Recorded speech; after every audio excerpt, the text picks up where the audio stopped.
Diogo Jota is one of the most underrated players in the Premier League, not just Liverpool, but of the whole league. He has proven time and time again how key he is to this Liverpool team. We saw last-minute winners against Tottenham, Champions League hat-tricks against Atalanta, Carabao Cup semi-final goals to take us to Wembley, where we would inevitably lift the trophy, and scored penalties in those finals. Diogo Jota is vital for this team's push for the 23-24 Premier League title. And in this video, I'm going to give my thoughts on where I think Jota's best starting, why I think he's underappreciated, and just go through the stats and just give my thoughts on them, and why I think Jota is one of the bargains of the Premier League for Liverpool. And if you are new around here, please make sure to hit like and subscribe. We're on 124 at the moment. Let's try and get to 200 within the next month. Really going to be pushing out the content, so let's try and make that happen. Now, if we look at the screen, Diogo Jota has played 15 Premier League games and has 7 goals and 2 assists, which is a goal every 0.81 minutes. Now, if you look at the list of the top 25 Premier League goal scorers, only Erling Haaland has a better minutes to goal ratio. Diogo Jota is second, and that's including Ollie Watkins, Mohamed Salah, Son, Richarlison, big players. Maybe not Richarlison, sorry, but he is vital. And yes, there'll be people who say, well, he comes off the bench, he gets subbed off pretty much every game. If anything, that's more of a compliment of his ability. Limited minutes, just as many goals. That is lethal finishing. And if he was to play the minutes that Mo Salah got, or maybe the minutes that even Nunez got, Jota could be right up there with the top goal scorers, and it's a credit to his ability as a player. Time and time again, he's shown he's a finisher. And there's been the debate in the past, is he better on the left? Is he better through the middle? Well, we can't play him on the left because Diaz is there, and we can't play him through the middle because Nunez is there. Where has Nunez started playing? On the left. Who's out of form at the moment? Diaz. Where is there a gap in this team? Through the middle. Cody Gakpo is a superb player, and I've always believed it should be Gakpo, Nunez, Salah. Maybe Jota is the player who has to start in the middle for Liverpool. Gakpo is there to create space. He creates space for Mohamed Salah, because Salah now doesn't have the same pace that he once did. He's slowing down. He's more reserved as a player. He's a creative attacking player. Now, with pacey players around him, Nunez on the left, Diaz on the right, he doesn't have to create as much space because they will beat defenders for pace. Jota can come through the middle and be the finisher. When Salah comes back, they can chop and change. But Jota for right now is lethal in that Liverpool front three. And the goal that Nunez scored, the first one, Jota proved he can be a provider. The 2 goals he scored were expert finishing. A near post finish, which seems to be a specialty of his, and a superb goal where he's falling over. It was very reminiscent of Luis Suarez in the 2013-14 season. There's a goal he scores against Crystal Palace where he's slipping and has to swipe at it as he's falling down, and it rifles into the bottom corner. Jota is an expert finisher, and Jamie Carragher did the whole, he's up there with your Fowlers, your Suarez, your Torres. He benched someone, I think it was Michael Owen or someone along those lines. That's a big call, but I'm not seeing anything to dispel the myth. Diogo Jota in his time at Liverpool Football Club has scored 52 goals. Now, for someone we signed for £45 million, who, let's face it, at Wolves, he was a fantastic player, but he only had glimpses of it. He is showing us time and time again that he's knocking on the door to start. And if anything, he'd start for pretty much every Premier League team, barring maybe Man City. Jota is superb, and he needs respect because of this. If you go back to the stats, 1.04 goals on a contributions per 90. That's 9 goal contributions per total.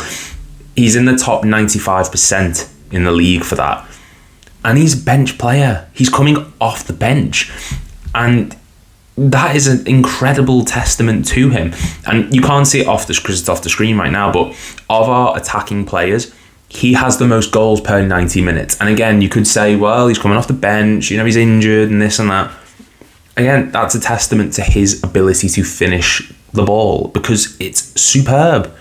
He's a great finisher. He's someone who, like similar to Nunez, he'll just have a go. He'll shoot. Maybe he's not as good cutting him from the outside, but through the middle, he's a striker. That is his role.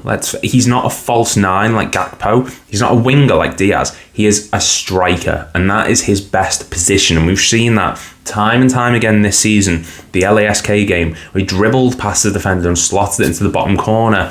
Some of the goal he scored in the Carabao Cup against, I believe it was Leicester. West Ham, he was influential in that game. He's a brilliant player and does not get the respect that he deserves. And then, we go down to here. So here's the goals and expected goals. His expected goals are 3.34. He's exceeded that. So, fantastic. 4 at home and 3 away. And that's another thing you have to say about Jota. A lot of players struggle to score away from home. Jota's not one of those players. He's never been one of those players. He scored at the Emirates in the Carabao Cup. Like I mentioned earlier, the hat-trick against Atalanta, that was away from home. He scored against West Ham away from home. I think he did against Leeds when we played them. He's a big name player in these games.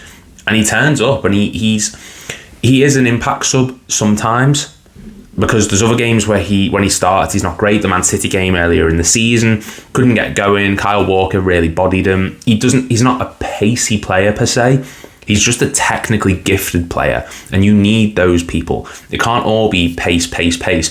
Roberto Firmino was not the quickest player in the world, but technicality, he was right up there. He was better than Salah and Mane in many regards in that aspect. Jota's the same. He's not the fastest player. He's not the most, look at him go kind of player. He's a technical marvel, and he shows it over and over, and that's what he's done here. 0 penalties, minutes per goal, 112, which is absolutely staggering. And then you go to the shots. So he's had 9 shots on target, 6 shots off target. And how many goals has he scored? 7. That's 9 shots on target, 7 goals. Again, proves how good he is in front of the goal. He's got a shot conversion rate of 31.25%, 56.25 shot accuracy, and shots per goal 3.2. I mean, again, lethal finishing. 2 assists, and this is something that people do critique him for, saying, well, he's not a creative player. Diaz is the most creative player, but everyone loves Diaz because he's quick and he's able to cut inside and get into the box and create chances for other players by creating space. But he's not a provider. A lot of our midfield players, attacking players, aren't providers. Nunez and Salah are probably the 2 best. Gakpo creates space for everyone else to get in behind, but he's not assisting the goals per se. He's just allowing them free roam behind the defenders to do what he pleases. Jota does not have to be a provider. He's a lethal goal scorer. And like we mentioned earlier, Salah's losing that pace. You need players in front of you who can finish what he might not be able to sometimes. Nunez is the best at that. Jota, maybe second best in terms of getting the chances, not in terms of finishing. Jota's better than Nunez in terms of his finishing ability, but he will get opportunities to finish, and that's what you want. Key passes 1.82. So again, this dispels necessarily the whole he's not a chance creator kind of myth, because he's the key passes, he gets the game moving forward, and that's what you want in this Liverpool team especially. Overall, 2.87 dribbles, he's in the top 84%. Successful dribbles, 1.43, top 84%. His offsides are minimal because he's not a pacey player, as I've mentioned. He likes to hold back and then run at the defenders with the ball. I think that's his better role. Overall, Jota is fantastic in this regard. I'm stumbling over my words here because it's hard to find an argument for these people who say he's not a good player, because he is. He's fantastic. He's underrated. You think of sides like Man City, for example, they have Erling Haaland and Julian Alvarez. Phil Foden has his moments. Jack Grealish has been poor this season. Doku had 1 good game. And then we have Nunez, 10 goals, 10 assists in all competitions. Jota, who carried that Bournemouth game yesterday, and 7 goals, 2 assists, 11 goals, 3 assists in all competitions. Mo Salah is joint top scorer in the Premier League And I think the highest assister or second highest assister, Gakpo, is really coming into his own. Diaz has been off the boil, but he started to come back. We have a plethora of depth in this squad, and Jota is a player who may slip under the radar sometimes because Nunez gets the headlines because he was the big money signing. Salah's the best player in the world, or arguably the best player in the world. Jota is underappreciated because he's behind them. But now he's levelling the playing field and he's getting through the middle and proving what he brings to this team. And the disrespect that he gets is not justified. It's more sort of, well, we don't see him. Kind of. What does he give to the pitch? He gives everything when he's on the pitch. He's a finisher. He's lethal in the air. He will track back and defend. He will play with his heart. He's that type of player. And over again, he proves it.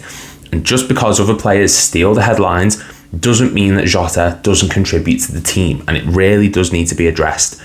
And the final one, aerial duels won, is 1.82, 6.77 ground duels won, and 15.24 ground duels per 90. And look at the top percent for them. He's hard to get off the ball. He's a fantastic player in that regard. And yet there's injuries. Undeniably there's injuries. But the injuries aren't slowing him down. He looks to be getting better. And he's reaching his peak now. So I'm excited to see what he does. Thank you very much for watching. A bit of a... kept repeating myself on certain points, but Jota is just undervalued and underappreciated in this league, and it's about time that he starts getting the respect he deserves. Thank you very much for watching. Please make sure to hit like and subscribe, and I will see you in the next video. Thank you very much.